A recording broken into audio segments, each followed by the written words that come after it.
If you're passing me the ball, I'm not waiting for it to come to me. You're passing me the ball, I'm going into it, and then I'm into my shot. Pivot foot, Larry Drew's right. That should have been Joe Harris for 3. Joe Harris has played 4 seasons in the NBA, 2 with Cleveland, 2 with Brooklyn, and today in London, he's going to show us how to shoot and play defense as well. Around and off. Down court, Green leaks out and gets blocked by Harris at the apex.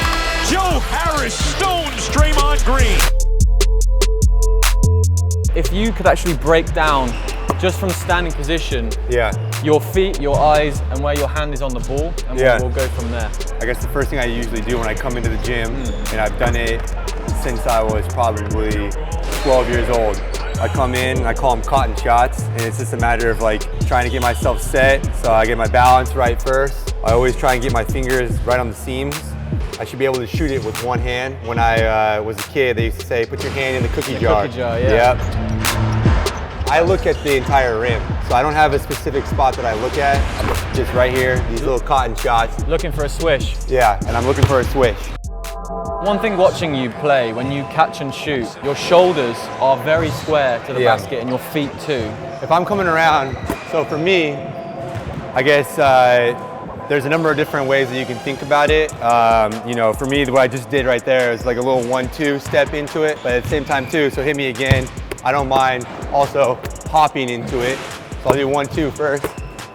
So I'm just really getting into it as quick as I can, just trying to get my feet down first. So if you pass me the ball, it should be the same thing every time too. I'm just going 1-2 as quick as possible into it. My hands are up, locked and loaded.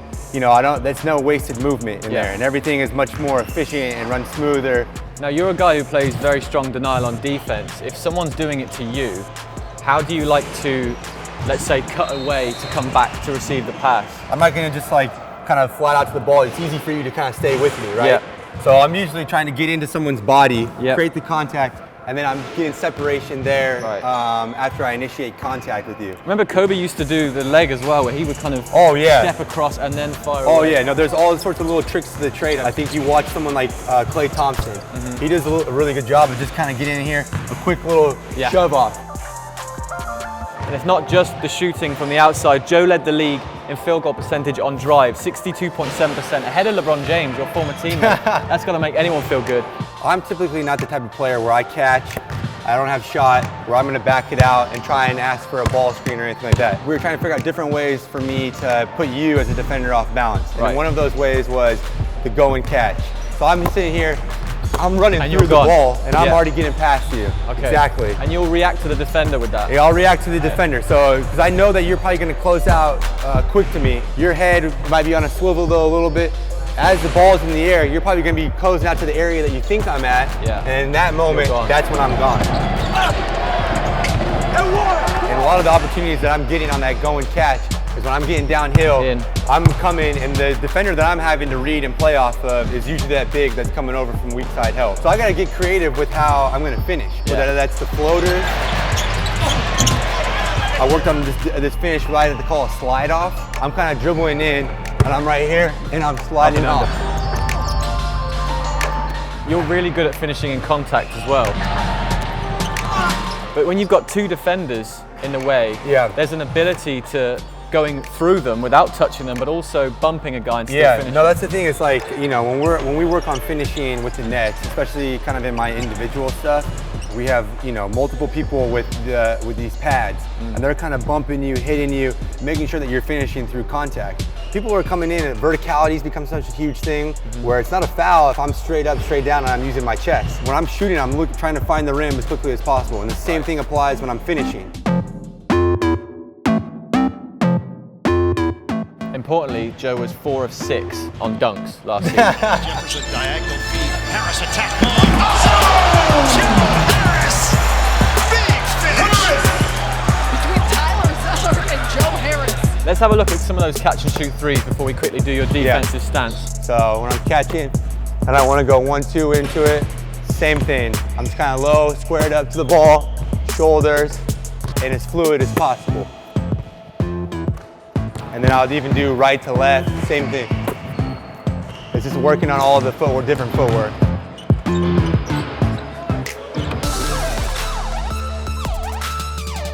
when I'm on the defensive end of the ball, I don't want to ever really relax. I'm trying to square up you as the offensive player every time. I don't want to open it up one way or the other. Yeah.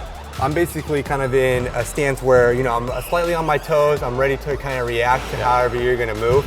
I like to be probably about an arm's length away. Your hands are very active. Yeah, and that's the thing too. So like while I was at Virginia, one of our main kind of staples in the program was they call it tracing the ball. Right. So when I'm in a stance, I'm tracing the ball wherever it might go. Okay. And I don't want you to be able to window shop, is what our coaches at Virginia used to call it. Right. So I don't want you to be able to just kind of pass it past my ear, whatever. I want to make sure that you know that I'm here.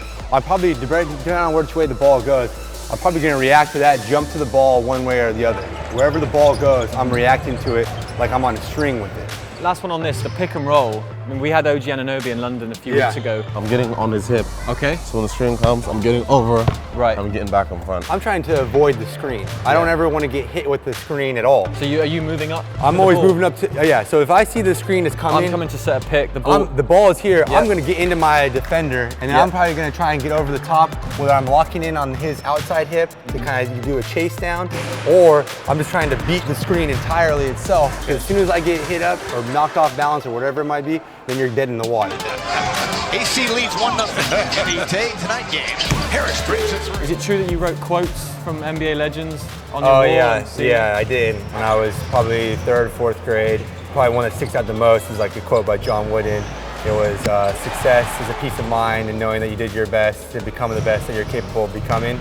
And I always used to see that because it was like right when I would walk into my door. I was a little guy and I was like, I'm gonna write my goals, on my bedroom wall. In pen or? And I actually your mom loved you. Yeah, my mom was a little irritated when she came down and she saw that I had taken Sharpie to the wall. So yeah, it's actually all of the quotes and the goals and stuff are still on the wall. Needless to say, the Sharpie is not going anywhere. But I bet that John Wooden quote was running through your mind when you dunked on Gortat this season. Do you remember that one? I do, yeah. That was a go and catch. I was able to get downhill. Joe Harris, thank you very much for your time. Appreciate it. Can you finish with your favorite shot of the day?